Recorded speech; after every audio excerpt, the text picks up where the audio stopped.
Graça e paz, irmãos. Mais uma vez estamos com a responsabilidade de estudar o Evangelho de Mateus. Hoje, no seu capítulo 8, nós vamos aprender algumas verdades bíblicas que devem ser praticadas na nossa vida. Então, nós vamos ler o capítulo 8, os 13 primeiros versículos. Mateus 8, de 1 a 13. E depois nós vamos fazer uma meditação breve neste tema, neste texto, melhor dizendo. Mateus 8, 1 a 13. E descendo ele do monte, seguiu uma grande multidão. E eis que veio um leproso e o adorou, dizendo: Senhor, se quiseres, podes tornar-me limpo.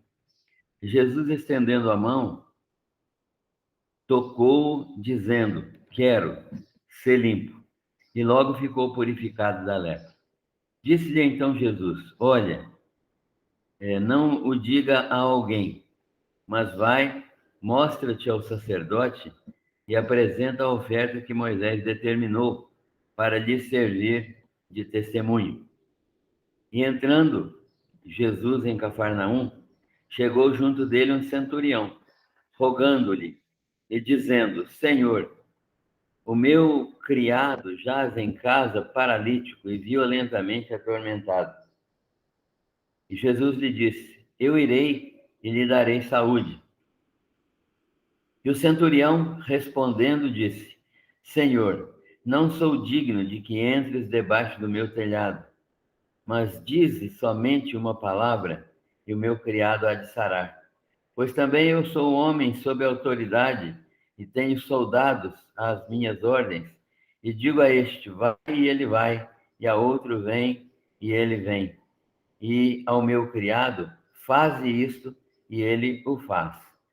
E maravilhou-se Jesus ouvindo isto, e disse aos que o seguiam: Em verdade vos digo que nem mesmo em Israel encontrei tanta fé. Mas eu vos digo que muitos virão do Oriente e do Ocidente, e assentar-se-ão à mesa com Abraão e Isaque e Jacó no reino dos céus. E os filhos do reino serão lançados nas trevas exteriores. Ali haverá pranto e ranger de dentes. Então disse Jesus ao centurião: Vai, e como creste, te seja feito. E naquela mesma hora o seu criado sarou. Vamos orar neste momento. Pai, nós te agradecemos pela oportunidade de lermos e estudarmos a tua palavra. Nós te agradecemos pela palavra bendita que vem às nossas mãos, palavra viva, verdadeira, poderosa.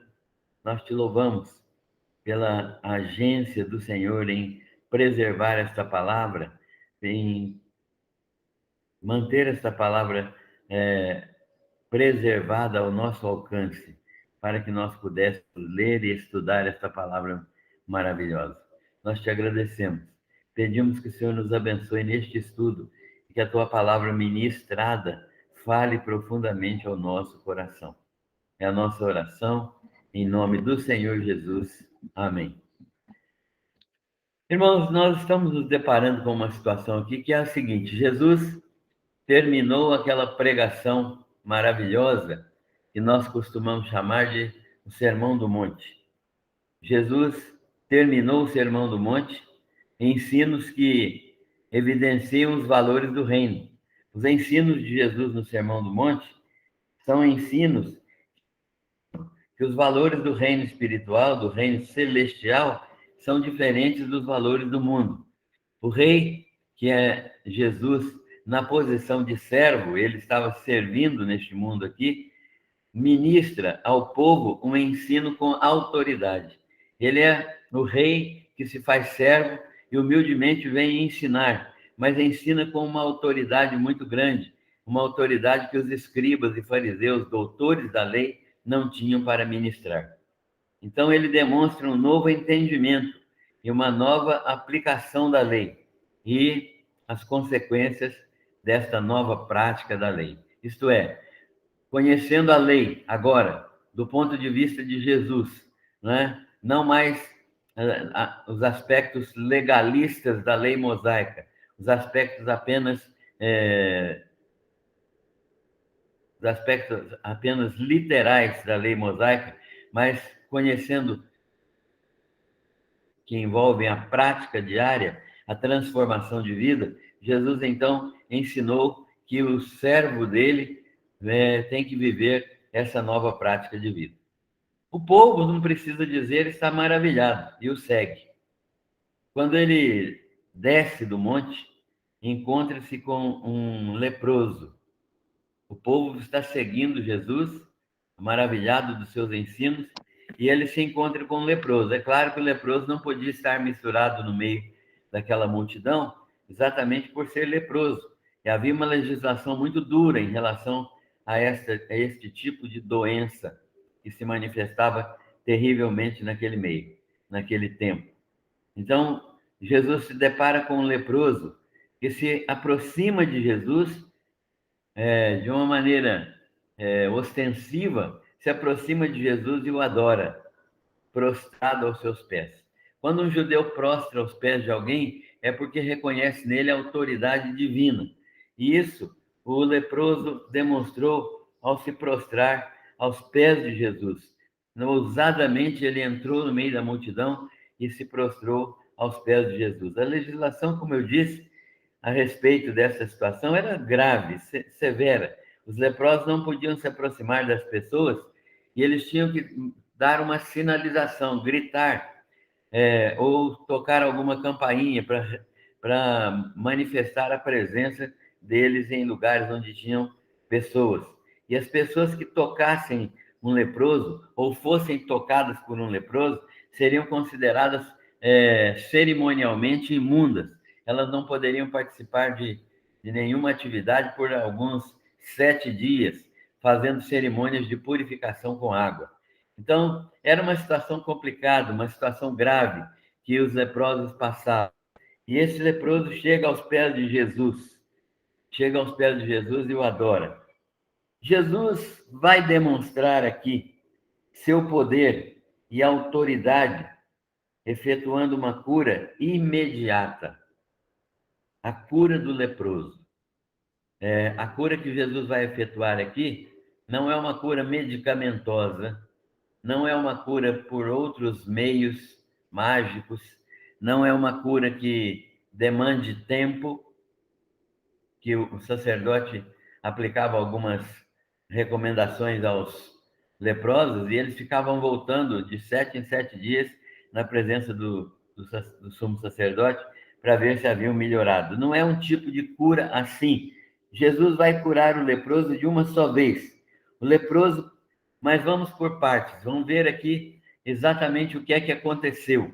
Primeiro, o leproso reconhece Jesus como Deus. Então a questão aqui é mais importante do que a gente pensava. O leproso reconhece Jesus como Deus. Como é que nós sabemos disso? Pela sua postura. Ele se ajoelha diante de Jesus e o chama de Senhor.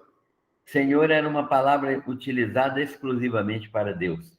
Quando o leproso chama Jesus de Senhor, ele está dizendo que ele compreende que Jesus é Deus, que Jesus é o Filho do Deus Altíssimo.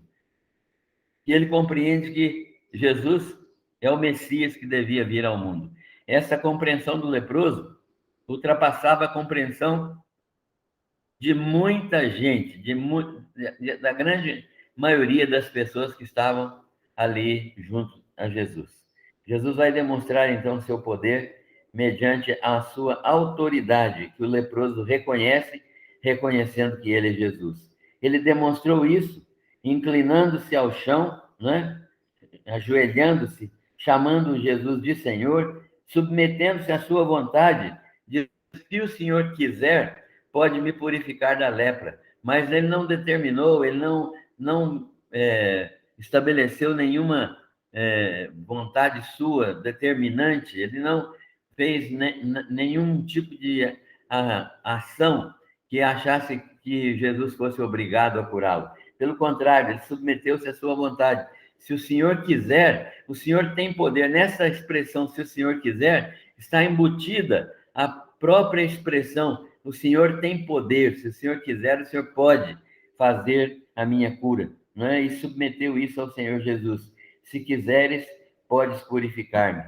E ele creu no poder de Jesus. Então, nós vemos claramente a atuação do leproso, como ele demonstrou fé, como ele creu que Jesus era o próprio Deus, como ele se submeteu à vontade de Deus e como ele esperou o tempo de Jesus para curá-lo. Mas Jesus também é um personagem aqui, nós precisamos analisar a sua participação neste episódio. E ele quebra todos os preconceitos. Jesus deixa chocada a multidão, porque ele quebra todos os preconceitos. Havia um preconceito grave contra os leprosos, ninguém se aproximava deles. Além da lei estabelecer que ninguém se aproximasse, havia o preconceito. Então, eles eram vítimas da lei e vítimas do preconceito. E Jesus, então, se aproxima dele. E a Bíblia diz que com a mão o toca. Imagine Jesus tocando o leproso com a mão. Ficou imundo 7 dias. E agora? Como é que ele vai fazer? Se ele tem que continuar ministrando ao povo e não pode mais se misturar ao povo, porque está imundo por 7 dias. Pode ser que ele esteja contaminando pessoas. Mas Jesus não presta atenção nisso. Ele toca o leproso e diz assim: quero, fique limpo. E imediatamente, diz o texto, a lepra desapareceu. Jesus não ficou sujeito à impureza, porque quem pode curar a lepra nos outros, pode curar a lepra em si mesmo, se ela aparecesse, né? Então, Jesus tem esta visão maravilhosa, e ele se mistura, então, com o leproso, ele toca no leproso, e ele quebra todos os preconceitos que eles poderiam ter e que nós descobrimos aqui no texto. Jesus ordena, então, ao ex-leproso, agora ex-leproso, curado repentinamente, imediatamente, Jesus agora ordena ao ex-leproso que ele cumpra a lei. Que ele faça o quê? Ele vá até o sacerdote, se apresente diante do sacerdote com o sacrifício previsto na lei para a cura da lepra. E ele vai chegar, o sacerdote vai examiná-lo, vai declará-lo livre da lepra e vai aceitar o sacrifício que era feito para glorificar o nome de Deus e para dar testemunho aos sacerdotes de que tinha havido cura e que o leproso poderia ser reintegrado livremente à sociedade. Que bênção, que maravilha, poder ser reintegrado livremente à sociedade, curado da lepra por Jesus.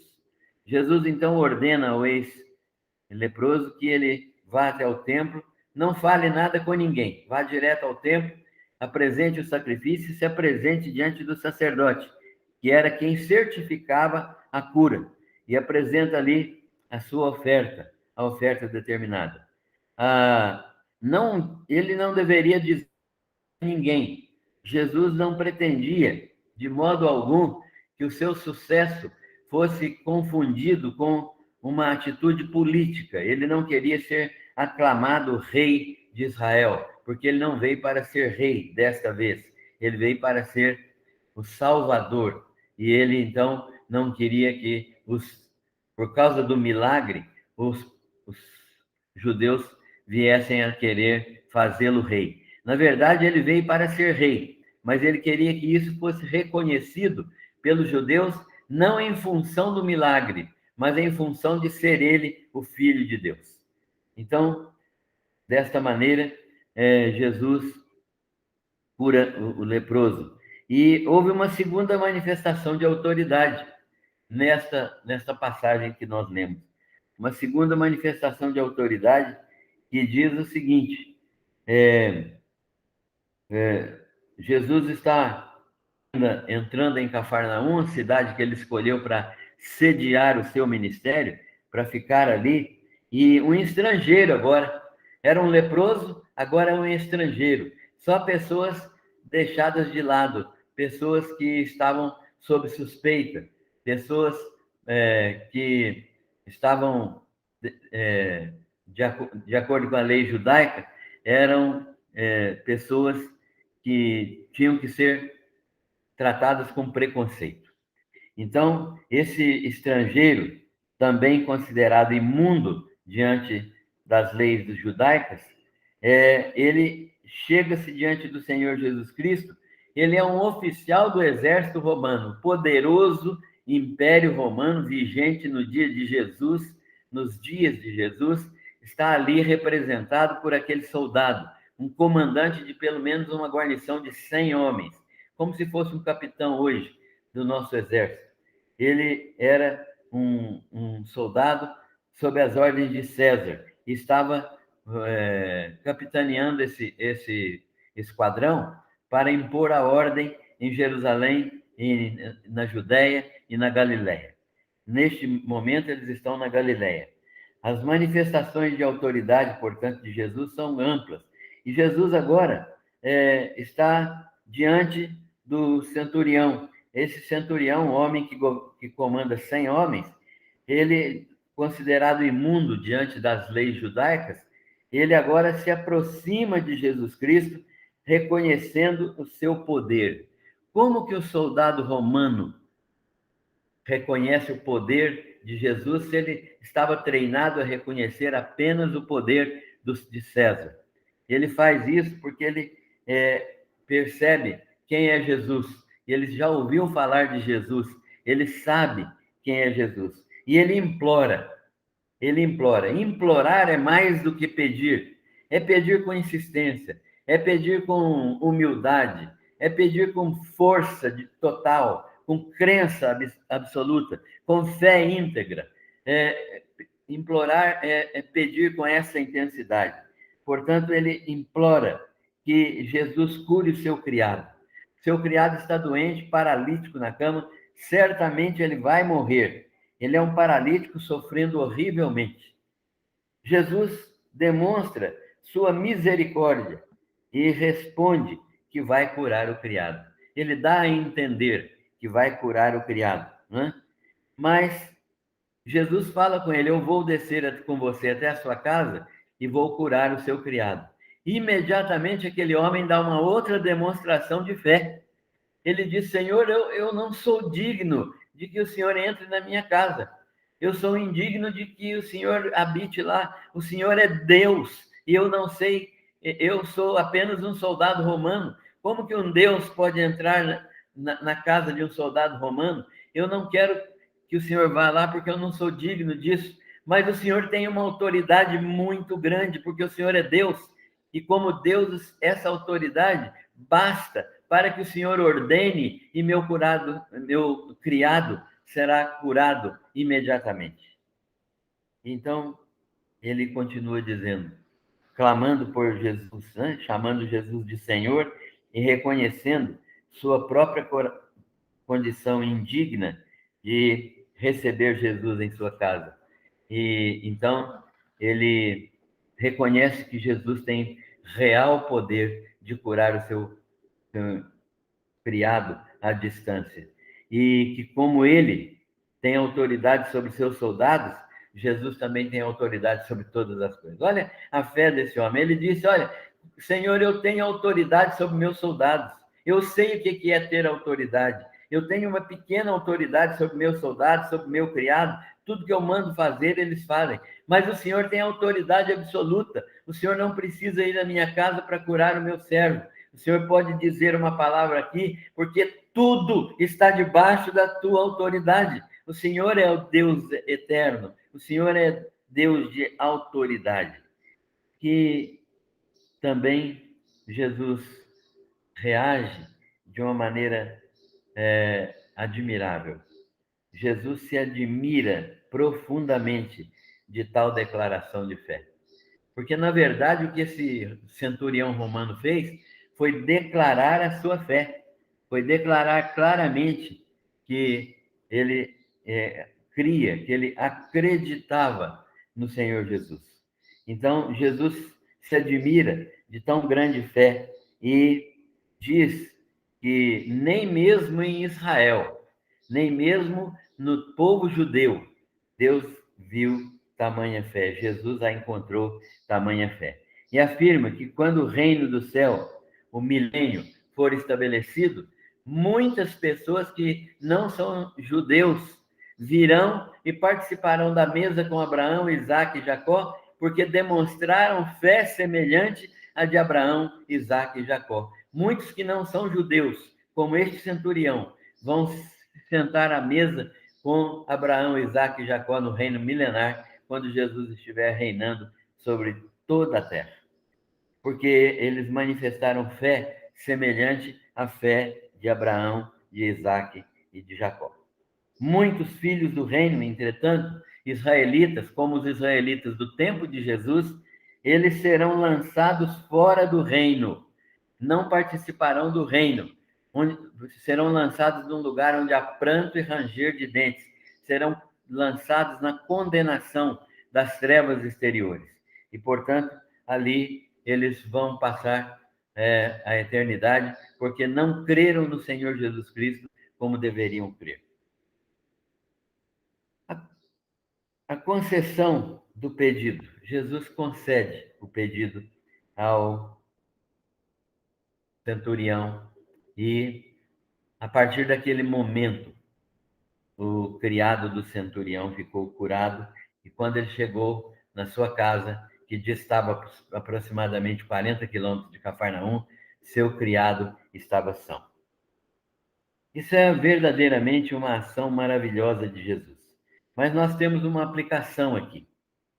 Qual é a nossa reação ante as necessidades? Como nós reagimos a pessoas enfermas? Quando as necessidades das pessoas, como nós reagimos quando somos solicitados a ajudá-las? Nós deveríamos saber apresentá-las a Jesus, dar aquilo que é necessário, encaminhar ao médico, ajudar, mas orar e pedir a Jesus que cure, que restaure, que abençoe. Essa deveria ser a nossa atitude. Quando você for chamado a visitar alguém que está doente, não perca a oportunidade de orar. Não é você quem vai curar, nem a sua oração, mas você vai pedir a Jesus e ele vai realizar aquilo que é necessário na vida da pessoa. Segunda aplicação. Qual a visão que nós temos de Jesus?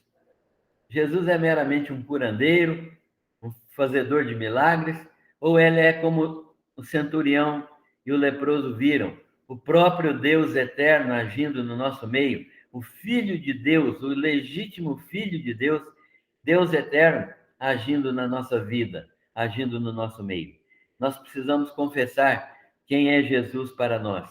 Jesus não pode ser um mero milagreiro, um mero amigão, um mero cara lá de cima. Ele tem que ser alguém que seja o nosso Senhor, o dono absoluto da nossa vida.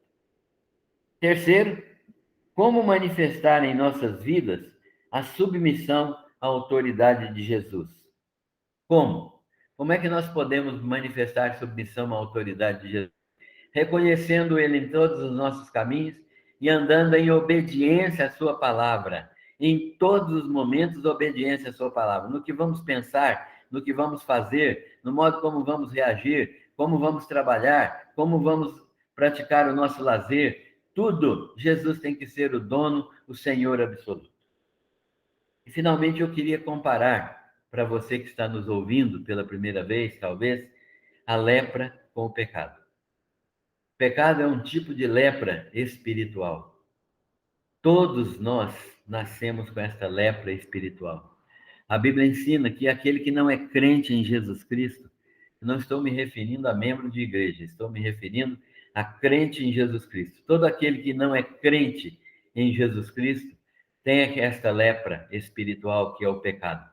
E esta lepra espiritual que é o pecado separa o homem de Deus, separa o homem, a criatura, do Criador, e promove a condenação dessa criatura, de modo que a criatura será condenada se esta lepra do pecado não for purificada. Mas eu tenho uma boa notícia para você. Jesus Cristo é o Senhor. E é Ele quem nos fez limpos, quem nos torna limpos da lepra do pecado. O seu sangue derramado na cruz do Calvário é o sangue que nos purifica de todo pecado. Você precisa apenas tomar uma atitude que o leproso tomou e que o centurião tomou. Os dois tomaram a mesma atitude. Confiança plena, fé verdadeira na pessoa do Senhor Jesus Cristo. Deus possa te abençoar ricamente para você compreender esta mensagem. Amém.